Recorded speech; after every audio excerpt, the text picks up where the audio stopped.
Hi class, this video should help you understand your upcoming English 112 final exam better. The final exam will be worth 15% of your overall grade and will be a timed online exam. Here are some requirements for the final exam. First, you'll use MLA format, third person point of view, and present tense. This shouldn't be a surprise because we've done this the last two essays. The essay should be sufficiently developed, clearly organized, and grammatically correct. The organization is very similar to a previous essay you wrote for this class. You may want to visit that feedback I gave you on Essay 1 and Essay 2 before beginning the final exam. The essay should have a clear thesis located at the end of the introduction and clear topic sentences while achieving unity and coherence within and between paragraphs. Underline your thesis. The thesis is very, very important, so spend time on it. There is not a word count or page length requirement for this essay. However, you should have an introduction, a body, your points and a counterargument, and a conclusion to the essay. And that's at least 4 paragraphs. It is more important to focus on content and organization than length. I really am looking for quality over quantity here. I realize that you're timed for this essay and you have to write it a lot quicker than you've written other essays. So I really want you to get your point across, make sure you have evidence, have the organization in place with topic sentences, thesis statements, those sort of things. Don't worry about hitting a certain length. Lastly, use the classical argument format. The paragraph before the conclusion should be the counter-argument. Here's some final exam information. Students must type their exam in a timed document before the due date. You have an hour and 50 minutes. So that means you have to be done before that due date passes. So if it's at 11:59, you shouldn't start any later than 10 p.m. Students are responsible for prioritizing their time during the exam time. If you extend your time past 1 hour and 50 minutes, Blackboard will not kick you off, but the extra time that you take to complete the essay will be deducted from your score. After a certain period of time, over 110 minutes, your final exam will not be accepted. So please see Blackboard for those specific deductions and that time period where it's no longer accepted, because it varies. You should not plan to go over that 110 minutes. It should be an emergency situation only, but I would not go over significantly at all. You are not required to complete a works cited page. However, you are required to include evidence from the text with parenthetical citations. That's the author's last name and page number, using direct quotes and or paraphrasing. So remember, you're going to be using paraphrasing or direct quotes and or direct quotes. Either way, you have to use parenthetical citations correctly. You will not use outside sources or research other than your textbook. Stay focused on the text the entire time. Don't go on a tangent about your personal experiences. After opening the exam and getting the prompt, you should type your paper in a Word document like you normally do for formatting reasons and upload the file before the time runs out. So I suggest keeping a timer near you, maybe your phone, just clicking down the minutes. If you accidentally click out of the essay or have trouble with Blackboard during the exam, you should continue writing the exam in your Word document after you begin the timer. And then immediately email me your completed essay as soon as you finish. Why? Because I will have the time that you began the exam on Blackboard, and I'll use that time you emailed me your essay to be your ending time. If you like the email your essay to me as well, just as a precaution, I do not mind at all, so you can do that. But please make sure to explain your situation in the email.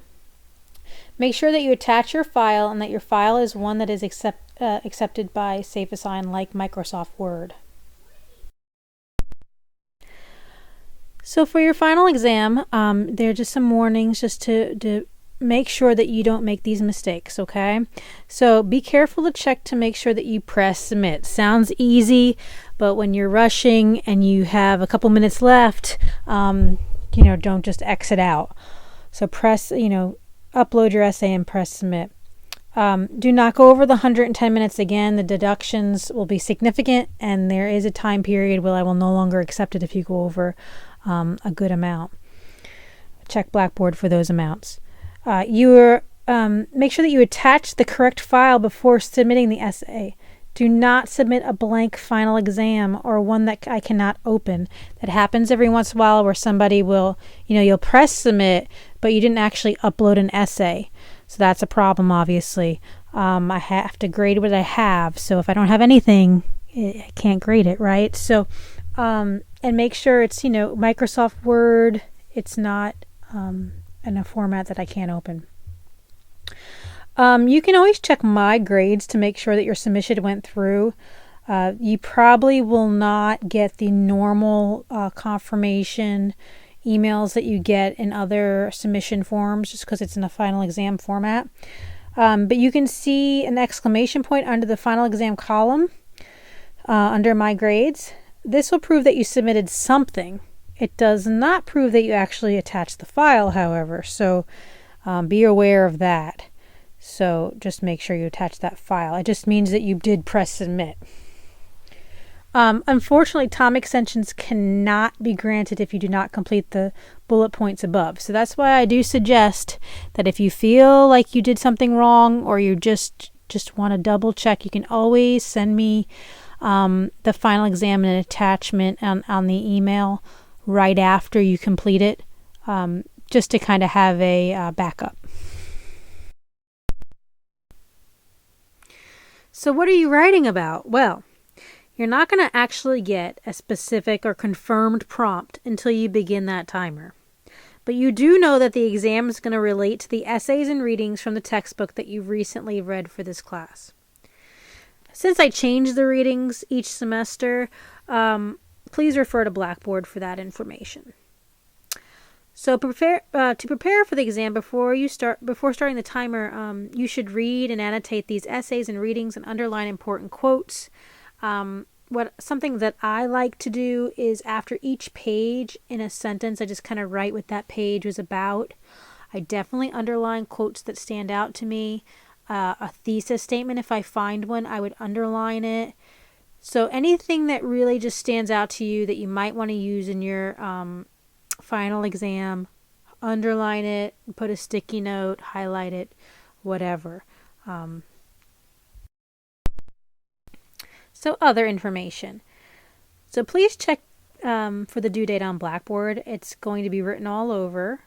The due date is strict because it's the last assignment. So please be aware of the due date. You may use your rules for writers and the They Say I Say textbook during the exam, of course. Use these resources for MLA format, MLA citation, grammar, and quotes. I do not suggest spending a lot of time looking through the book trying to find a specific grammar error question unless you're totally done with the essay and you're just editing. I've seen a lot of students sort of waste a lot of time on something that is less important than finishing the essay. So make sure that you sort of prioritize your time correctly. Final exams will be graded holistically, which means you're just going to get a grade. You're not going to get feedback. You've had a significant amount of feedback up until this point of the class. So by now you're just going to get a grade, just also because of time limits. But weighted totals are not rounded up, remember. So, an 89.9 is still a B.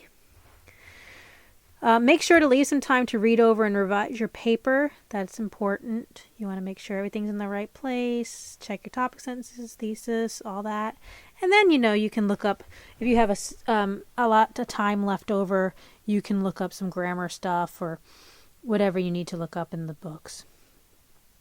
Something that I do suggest is I would already have your Word document all written as far as the MLA headings, the spacing, all that. Get that ready so you don't have to do it and waste your time before opening the exam and before starting that timer.